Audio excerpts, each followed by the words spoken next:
Hello friends, welcome back to my YouTube channel and my name is Akash Thakur. आज हम आपके साथ एक नई वीडियो लेकर हाजिर हैं जिसमें हम चर्चा करेंगे भारतीय संसद की, पार्लियामेंट की, जिसमें हम आपको बताएंगे कि पार्लियामेंट के कितने भाग हैं, पार्लियामेंट के कौन-कौन से अंग हैं, पार्लियामेंट का चुनाव कैसे होता है, पार्लियामेंट की चुनावी प्रक्रिया भारतीय संविधान के किस भाग में दी गई है और आपके आज चर्चा करेंगे कि पार्लियामेंट की कुछ शक्तियों की बात करेंगे आज। ठीक है दोस्तों, सबसे पहले आपको जानकारी देंगे हम लोग कि याद रखेंगे सभी संविधान के भाग 5 में, नोटबुक लेकर तैयार रहिएगा दोस्तों।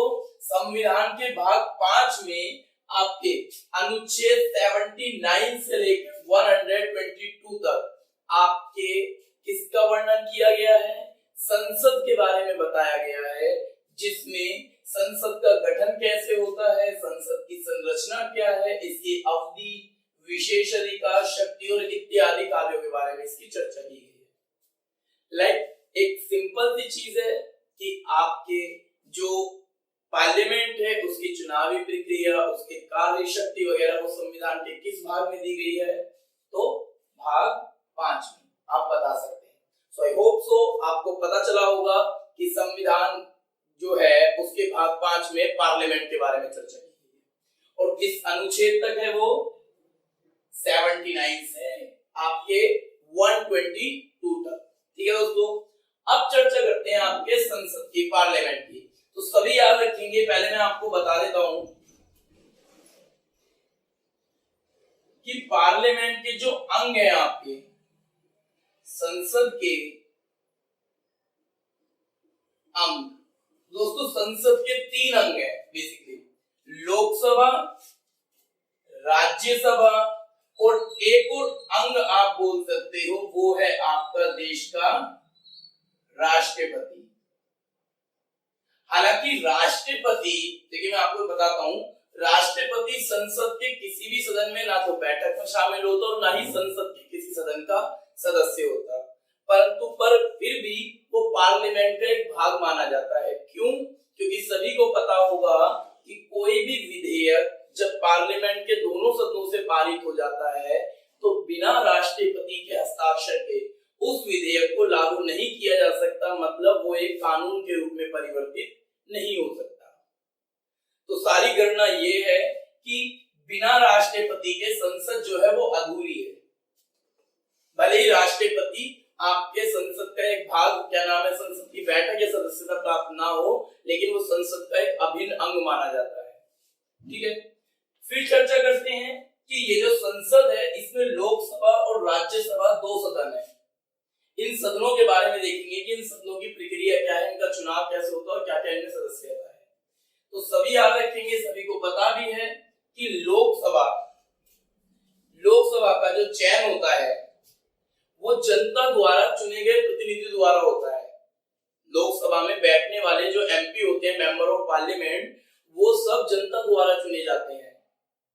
जनता उनका चयन करती है और वो व्यक्ति यहाँ पर आके शासन प्रक्रिया में भूमिका निभाते हैं। देन राज्यसभा की बात करें तो राज्यसभा जो है वो आपके राज्य और संघ का प्रतिनिधित्व कर रहे होते हैं। लोकसभा में बैठने वाले सदस्य जो होंगे वो आपके किसका प्रतिनिधित्व करेंगे, जनता का प्रतिनिधित्व करेंगे, जबकि राज्यसभा में बैठने वाले सदस्य राज्य और संघ दोनों का प्रतिनिधित्व करते हैं। राज्यसभा का जो चयन होता है वो जनता द्वारा चुने गए जो प्रतिनिधि हैं वो चुनते हैं राज्यसभा के सदस्यों को। ठीक है दोस्तों, फिर चर्चा करते हैं कि लोकसभा जो है भारतीय संविधान में, याद रखेंगे मैं यहां लिख देता हूं ताकि आप नोट डाउन कर सकें, भारतीय संविधान में लोकसभा के 552 सदस्यों का प्रावधान करता है। ठीक है, तो सभी याद रखेंगे भारतीय संविधान में लोकसभा के कितने सदस्य हो सकते हैं, अधिकतम वो है आपके 552 सदस्य। लेकिन हम वर्तमान की बात करते हैं तो इस समय वर्तमान में सभी याद रखेंगे,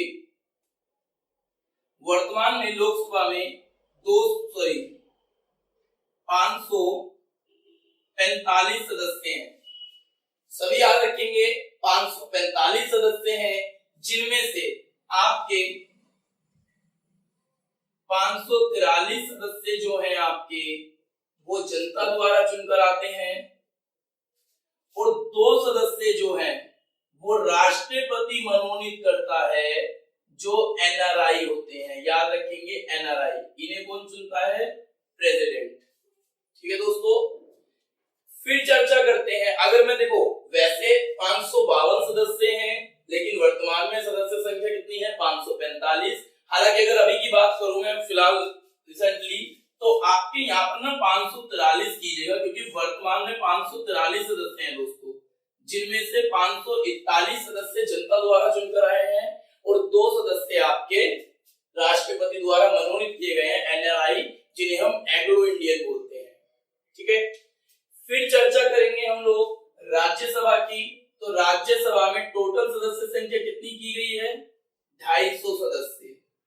संविधान में 250 सदस्यों का प्रावधान किया गया है, जिसमें अगर हम वर्तमान की बात करें तो वर्तमान में इसमें 245 सदस्य हैं।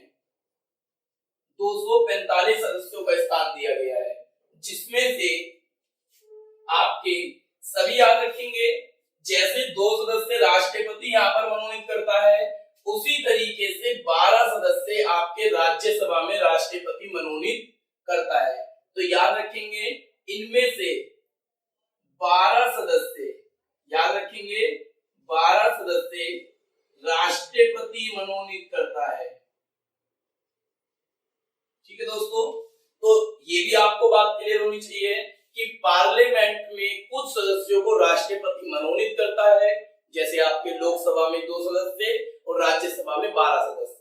ये जो 12 सदस्य राष्ट्रपति मनोनीत करता है, ये अपने ही विभाग में बहुत अच्छे होते हैं, निपुण होते हैं। खेल जगत हो गया, फिल्मी जगत हो गया, जैसे राज्यसभा आपके सचिन तेंदुलकर जो है आपके जो खेल जगत के बहुत अच्छे खिलाड़ी थे, वो आपके राज्यसभा में चुने के आए थे। तो ये आपके राष्ट्रपति का काम होता है कि वो 12 सदस्य कैसे चुनता है। ठीक है दोस्तों, इसके अलावा सभी को पता है कि लोकसभा का जो कार्यकाल होता है, आई होप सो सभी को यहाँ पर क्लियर होगा कि लोकसभा का जो कार्यकाल है आपका, वो कार्यकाल कितने वर्ष का होता है दोस्तों? 5 वर्ष का। यदि लेकिन 5 वर्ष से पहले भी लोकसभा का कार्यकाल भंग हो सकता है, मतलब लोकसभा भंग हो सकती है। किन अवस्था में? यदि वो विश्वास मत खो देती है, तब वो सरकार को त्याग पत्र देना पड़ सकता है, तो लोकसभा भंग हो सकती है 5 साल से पहले।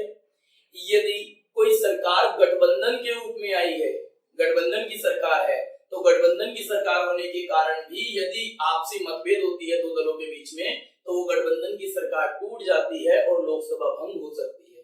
तो 5 साल से पहले भी आपकी लोकसभा भंग की जा सकती है। फिर चर्चा करते हैं आपके राज्यसभा की। तो दोस्तों राज्यसभा का कार्यकाल 6 वर्ष का होता है, सभी याद रखेंगे। परंतु हर 2 साल बाद इसमें 1/3 सदस्य, कितने?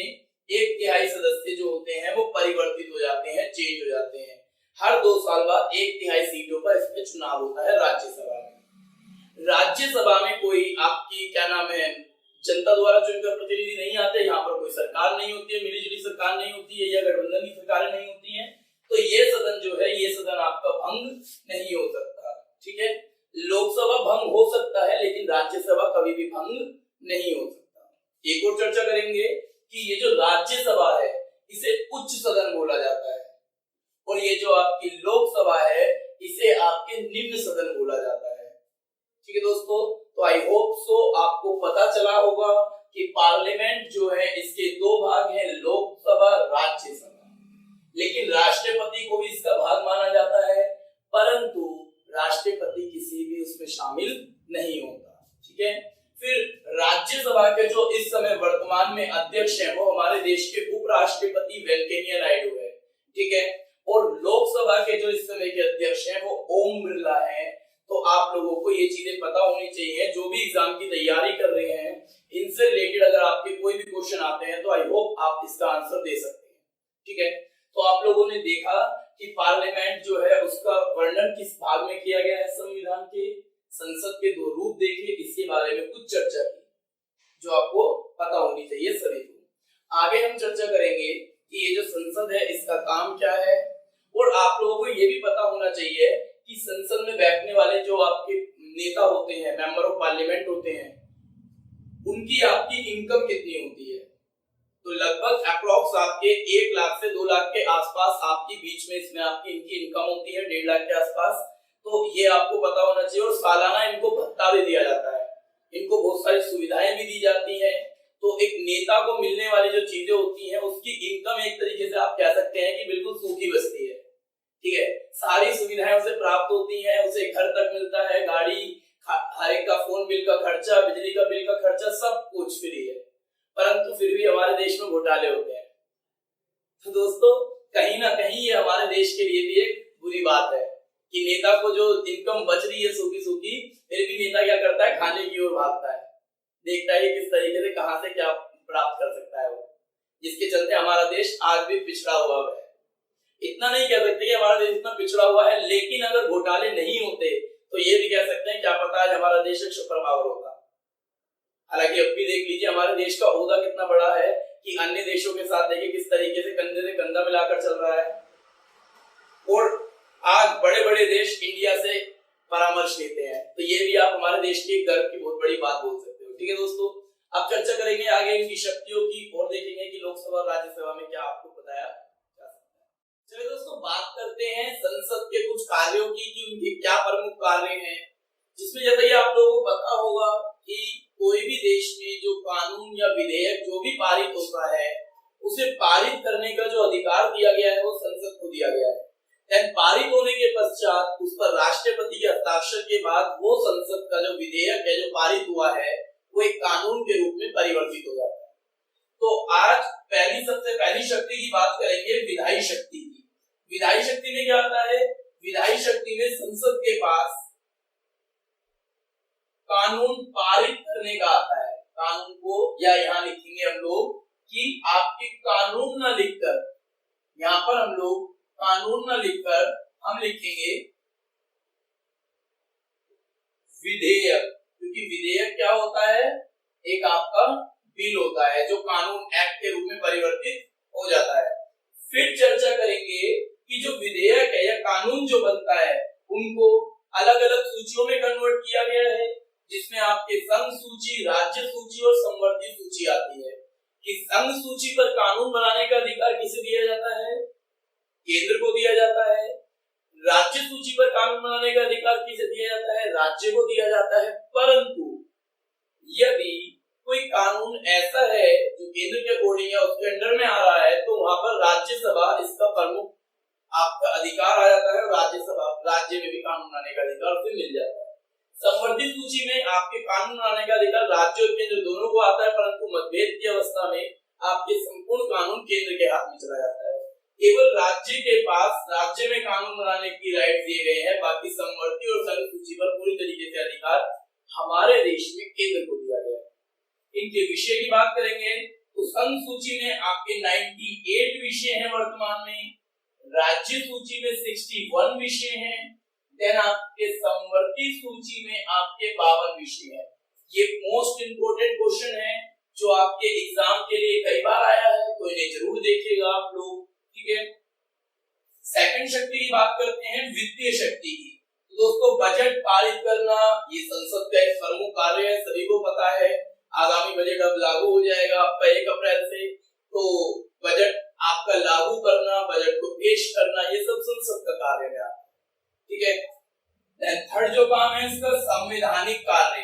दोस्तों किसी भी कानून में कटौती करना, मतलब संविधान में जो कानून है उनमें कटौती करना या उन्हें बढ़ाना या उन्हीं कानून में चेंज लाना, उन्हीं कानून में चेंज लाना, परिवर्तन लाना, ये भी संसद का ही काम होता है।